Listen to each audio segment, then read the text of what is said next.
Hello everyone, welcome to English Shorthand classes. Exercise 4. Get ready for the dictation. Start. Sir, the Essential Commodities Act was passed 5 years ago, and when the minister yesterday came with an amending bill, we expected that he would give us a brief report on the working of this measure for the last few years.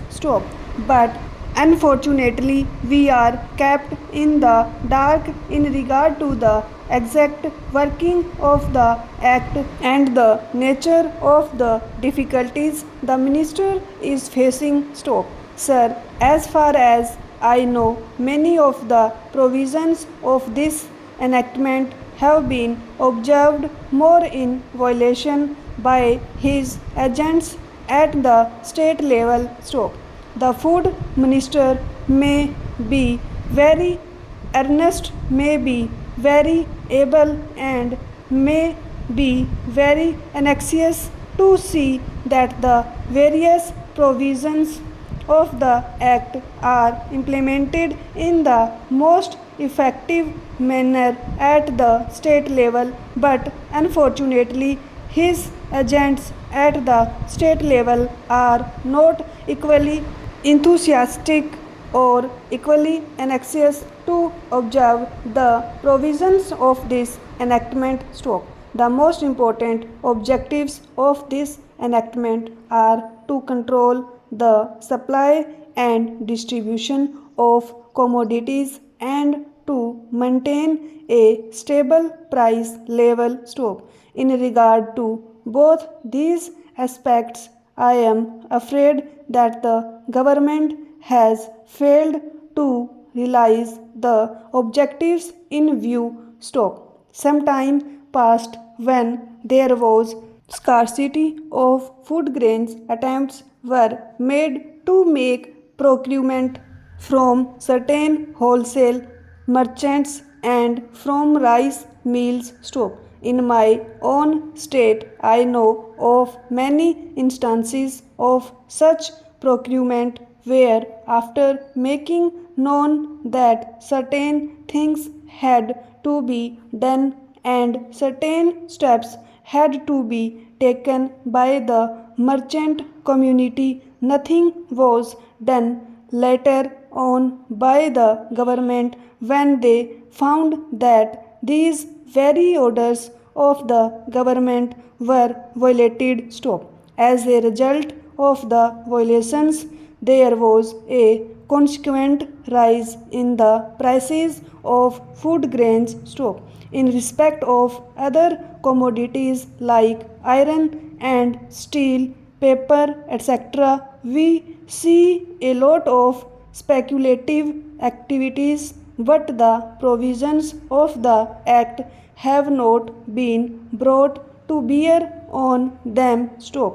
Perhaps no case of prosecution was launched against those people who countervened the various provisions of the Act. We are interested to know in how many cases the government have taken steps to prosecute individuals who have violated the various sections of the Act. The minister said that the powers under the Act were not adequate. We sympathize with the food minister, but I want to know what action has been taken in this regard by the various state governments. In regard to the amending provision, I want to know from the minister what would be his difficulty even if minor offences are taken to courts of law. For instance, the Motor Vehicles Act deals with various offences, both major and minor, and various minor offences under the Act are taken to courts and people are prosecuted. What is the difficulty in taking these cases of a minor nature to courts of law? Stop.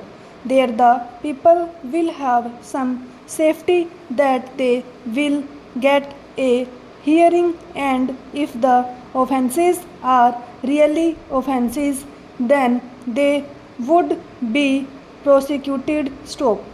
Otherwise they will be acquitted. Stop. Here the minister says that there should be a security deposit. Stop. If there is a violation of a particular provision of the enactment, then the executive authority will have the power either to confiscate a part of the amount or the whole of the amount. Stop. We are clothing the executive authority with more powers. Stop. I do not grudge giving powers to the executive authority provided they are used properly and effectively and in a most fair manner. Stop. But unfortunately, there have been discriminations apart from the ineffectiveness of the various provisions. Stop.